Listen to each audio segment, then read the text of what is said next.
Está entrando no ar Encontro com a Justiça, com o desembargador Ciro Darlan.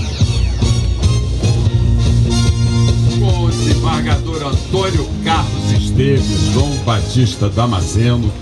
Hoje, bom dia a todos os ouvintes da Rádio Manchete Online e dos nossos telespectadores da nossa TV, www.redejuridicatv.com.br. Hoje, num dia maravilhoso, com esse espelho do mais lindo do mundo, nós vamos falar sobre esse tema aqui, ouvintes, a Baía de Guanabara. Esse é o nosso tema de hoje. O nosso entrevistado, o professor e jornalista Emanuel Alencar, vai esclarecer sobre esta nossa poça, esse nosso espelho, esta nossa Baía de Guanabara. Prestigiando o nosso programa aqui nos estúdios, agradecemos a presença dos alunos da Estácio, lá de Nova Iguaçu, Cristiana Jales, Cristiana Jales, muito simpática, aluna lá da Estácio de Nova Iguaçu, o Gilmar e a Bárbara. Sejam muito bem-vindas, participem do nosso programa, façam perguntas para os nossos entrevistados, façam daqui a casa de vocês. Esse é um programa destinado ao público acadêmico, também aos nossos ouvintes, para esclarecer sobre questões vinculadas à área social, nessa primeira parte do nosso programa, e também a área jurídica. Teremos na segunda parte a entrevista com a socióloga Julita Lengruber. Vai ser muito interessante, vai falar sobre o sistema carcerário, sobre as prisões no Brasil, sobre o outro lado que as pessoas não dão muita importância, mas é fundamental que esses 700 mil brasileiros que estão presos sejam considerados, porque um dia eles voltam para o nosso convívio e nós temos que investir na melhoria deles. Os temas são comuns, porque também nós estamos falando de exclusão, e a grande exclusão se dá com a poluição do planeta, que é uma preocupação mundial. Nós estamos aqui com esta Baía de Guanabara, riquíssima tradição nossa, uma beleza. Nós tivemos aqui as Olimpíadas e agora estamos em plena Paralimpíada, onde ela foi mostrada para todo mundo e todo mundo fica entusiasmado, fica extasiado com a beleza desta Baía. E o nosso entrevistado de hoje é o jornalista e professor Emanuel Alencar. Ele é editor do conteúdo do Museu da Manhã, outra beleza maravilhosa, que foi construída aqui e que nós agora estamos também felizes da vida. Ele é formado pela Universidade Federal Fluminense, mestrando em Engenharia Ambiental e trabalhou como repórter naquele jornal. Então, bom dia, professor Emanuel Alencar, uma alegria muito grande recebê-lo. O senhor lançou e já está se esgotando essa primeira edição. Esperamos que o senhor lance outras edições do livro Baía de Guanabara, Descaso e Resistência. O senhor deve ter feito uma pesquisa muito grande e muito bem-vindo, muito bom dia estar aqui com o senhor. O que o senhor tem a nos falar sobre a Baía de Guanabara? Tem salvação? Nós ainda vamos resgatar essa dívida que nós temos com a nossa casa comum, que é o meio ambiente, como diz o Papa Francisco, ou não há mais salvação? Bom dia, professor. E bom dia a todos, aos amigos aqui presentes. Queria agradecer imensamente o convite, dizer que estou muito feliz de estar aqui e conversar um pouquinho com vocês sobre o nosso maior capital ecológico e econômico, que é a Baía de Guanabara. Só fazer uma correçãozinha, não sou professor, estou apenas aprendendo e aprendi muito ao escrever esse livro, mas atuei durante 8 anos no jornal o Globo, cobrindo especificamente assuntos relacionados ao meio ambiente. Então, nessa minha atuação profissional no jornalismo impresso, antes do Fluminense eu trabalhei no jornal O Fluminense em Niterói e durante um determinado momento no jornal O Dia também, aqui no Rio. Eu pude acompanhar vários assuntos referentes à Baía de Guanabara e já tinha uma extensa apuração, uma extensa coleção de informações a respeito da nossa Bahia, E quando foi no ano passado, a Fundação Heinrich Böll, que é uma fundação financiada pelo Partido Verde Alemão, me chamou para escrever um livro, uma publicação, na verdade, que me surpreendeu, que eu não sabia que ia virar um livrinho, então, com uma tiragem de 1000 exemplares e tal, sobre a Baía de Guanabara. Então eu já não parti do zero, eu já tinha uma apuração, né, do fruto de minha atuação no jornalismo, e acrescentei com entrevistas e procurei ouvir o maior número de pessoas possível, desde pescadores, a catadores, a ambientalistas e técnicos, engenheiros e tal, para saber onde estamos hoje e onde podemos chegar a curto prazo e a médio e a longo prazo, né? Manuel, eu trabalhei, conheço bem a Baixada Fluminense e trabalhei como juiz e com competência ambiental em Magé e Nova Iguaçu, somados durante 18 anos. Tem um problema sério, né, da Baía de Guanabara, que são esses rios, né, que desaguam, né, todos, né, nos fundos da Baía de Guanabara, nos fundos laterais da Baía de Guanabara. E desse rio nós vemos aí os resíduos sólidos, normalmente advindos, né, de casas, né, resíduos domésticos, que são os visíveis, né, e vem de lugares onde não tem coleta regular de lixo, onde tem ocupação desordenada à margem dos rios, mas tem também um outro poluente da Baía de Guanabara que é invisível, que é o decorrente das indústrias, né, pequenas indústrias. Elas são pequenas no tamanho, normalmente elas são instaladas lá porque a mão de obra é mais barata, não são necessariamente pequenas, mas tem também esses resíduos industriais, né? Esse é o problema. Nós olhamos para o resíduo, né, doméstico, o sólido sobretudo, que boia, né? Mas nós costumamos, né, fechar os olhos para esse resíduo industrial. Você chegou a fazer alguma matéria sobre isso, né? E o livro trata dessa questão desses, e alguns tóxicos, né, estão contaminando os peixes aí da Baía de Guanabara. Sim, sem dúvida, Damasceno. Então, o livro traz as principais fontes de poluição da Baía de Guanabara e indica que, apesar da poluição industrial ainda ser um desafio enorme, inclusive o próprio órgão ambiental, o INEA, Instituto Estadual do Ambiente, sequer tem a situação atual da poluição industrial. Eles estão fazendo um levantamento das principais poluidores, das 200 maiores potenciais poluidores, e esse levantamento não está pronto ainda. Então o próprio órgão ambiental não tem instrumentos ainda, está tentando saber, fazer um raio-x da situação atual. Então uma enorme dificuldade que eu tive para saber quais são as indústrias que mais poluem, quanto elas poluem, quais são os tipos de poluentes. Essa informação ainda está sendo levantada e está sendo divulgada para o público. Esperamos que até o fim do ano essas informações estejam disponíveis na internet. Então, né, meu bom Emanuel, o que acontece? Bom dia, ouvintes. Antônio Carlos falando.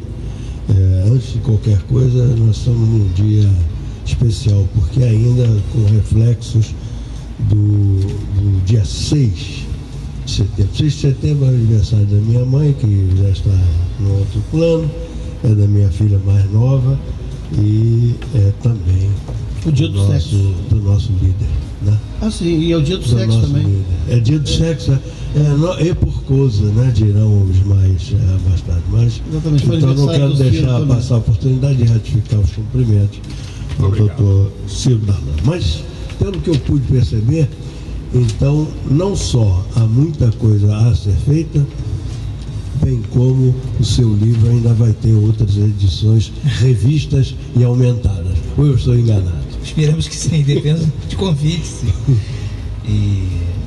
Mas eu queria, só complementando o raciocínio, inegavelmente, Damasceno, hoje o principal problema da Baía de Guanabara, o principal passivo de poluição são os esgotos domésticos, isso não há a menor dúvida. Esse é o maior poluente? Maior poluente, porque nos últimos anos, observamos nos últimos 20 anos, principalmente após a formatação do INEA, que juntou 3 órgãos estaduais, e houve maiores condições de fiscalizar as indústrias, mas mais do que isso, as próprias indústrias viram que não era um bom negócio terem seus nomes arranhados internacionalmente. Hoje qualquer vazamento de óleo, isso já se espalha rapidamente pela internet e causa um prejuízo muito grande nas imagens dessas empresas. Então houve sem dúvida alguma, um avanço nesse sentido da poluição industrial. O que nós temos ainda são centenas de pequenas indústrias ali, Duque de Caxias, basicamente, relacionadas à indústria do petróleo, que ainda vazam quantidades enormes de poluentes. Mas a Reduc, a refinaria Duque de Caxias, por exemplo, investiu mais de 1 bilhão nos últimos anos, e a informação que eu tive recentemente é que 75% do TAC, que é o termo de ajustamento de conduta firmado com o Ministério Público, ele foi efetivamente cumprido. Então nós temos observado alguns avanços nessa área industrial. O grande flagelo da Bahia hoje continua sendo esgoto doméstico. É inacreditável que hoje nós tenhamos aproximadamente 18 mil litros por segundo caindo na Baía de Guanabara em natura, sem nenhum tipo de tratamento. Os avanços foram extremamente tímidos desde o início do plano de despoluição da Baía de Guanabara, o PDBG, lá em 94. Nós temos hoje 6 estações de tratamento de esgotos nessa baía principais, né? Na bacia da Baía de Guanabara, funcionando com apenas metade de suas capacidades. Por uma questão muito simples: construíram as estações, foram investidos de fato dinheiro do Banco Interamericano de Desenvolvimento, BID, mas a contrapartida do Estado não saiu. Quer dizer, as redes coletoras não foram construídas, porque, como muita gente sabe, são obras que são invisíveis, são enterradas e não dão voto. Então, os governantes, não há um plano de governo para você fazer essas redes, e acaba ficando a estação lá funcionando de maneira muito precária. A estação de São Gonçalo é um exemplo muito claro disso, tem construído há 18 anos e hoje trata uma coisa ínfima, né, de esgoto. É interessante isso. Em Nova Iguaçu tem um parque municipal, a antiga Gleba Modesto Leal, e tem uma represa grande dentro desse parque que, algum tempo atrás, algumas décadas atrás, abastecia água in natura para toda a comunidade de Mesquita. A entrada desse parque municipal de Nova Iguaçu é por Mesquita. Então você entra nesse parque, entra água límpida, uma coisa maravilhosa. A água sai do parque limpa. Uns 500 metros, os moradores recebem aquela água limpa, eles ainda mantêm. Não jogam lixo, não fazem a ligação direta dos dejetos no rio. Mas você anda outros 500 metros, a água já começa a ficar preta, e aí 1 quilômetro depois, o Rio Cachoeira, que deságua no Sarapuí, já é um esgoto, espesso. E exatamente isso. Não há rede coletora, e tratamento de esgoto. Agora, o que é interessante, porque a SEDAI, ela cobra pela água e pelo esgoto. Sim. E não faz, não cumpre a frase da coleta e do tratamento. E, lamentavelmente, Ciro, o judiciário, inclusive o Superior Tribunal de Justiça, diz que ela pode cobrar por todas as fases, prestando apenas uma. Então tem um problema aí, e aí vai desde a política, a implementação de políticas públicas, porque a implementação dessas políticas não dá voto, porque fica embaixo da terra, não aparece, até a própria visão do judiciário, que permite que a empresa que deveria fazer essa coleta e tratamento cobre pelo todo quando presta apenas parte do serviço. É uma informação importante, até porque nós estamos tendo oportunidade de identificar de onde vêm os problemas para que a Bahia, afinal de contas, se recupere completamente. Mas eu queria saber, Manuel, é o seguinte: e o lixo? Qual é o percentual? Você tem uma ideia de em que percentual o lixo, aquele papelzinho da bala que o indivíduo que está na barca joga, a guimba do cigarro, a garrafa PET. Porque outras coisas piores há, como o caso de sofá e camas, etc., que são lançados. Onde é que isso colabora? Que é para o ouvinte saber que ele também pode fazer alguma coisa. Não joga o cigarrinho no mar, põe num cinzeiro, põe num pedaço de papel e joga depois numa lata de lixo, você vai ver que você estará contribuindo, ou não. A situação do lixo doméstico na Baía de Guanabara é algo extremamente grave que não tem melhorado nos últimos anos. Segundo dados da ABRELP, Associação Brasileira de Empresas de Limpeza Urbana, são aproximadamente 90 toneladas dia caindo na Baía de Guanabara. Olha aí, ouvinte, você participando disso, hein? E isso é uma estimativa que tem embasamento, porque eles fazem de acordo com as estimativas de ausência de coleta em municípios, principalmente da Baixada Fluminense. Então esse é um problema muito grave na Baixada. E Algumas áreas não tem coleta formal, então a gente costuma criticar o morador, mas o que ele vai fazer? Vai botar o lixo dentro da casa dele? Ele não tem a coleta formal, ele acaba jogando no Rio Sarapuí, no Botos, no Iguaçu, no Meriti, enfim. Evidentemente, deveríamos ter uma educação ambiental muito melhor, né? Mas a situação não é simples. As prefeituras estão quebradas, falidas, a coleta regular deixa a desejar muitas vezes, e a coleta seletiva, então, nem se fala, né? A gente está falando de um mundo europeu e numa realidade bastante precária, né? E que se reflete muito bem na situação dos lixões no entorno da Baía de Guanabara, que continuam bastante graves. A gente fala que o aterro de Jardim Gramacho fechou, no entanto, há uma série, dezenas de aterros clandestinos no entorno do antigo aterro controlado, que vertem chorume diariamente para a Baía de Guanabara. Mesma coisa em Itaoca, em São Gonçalo.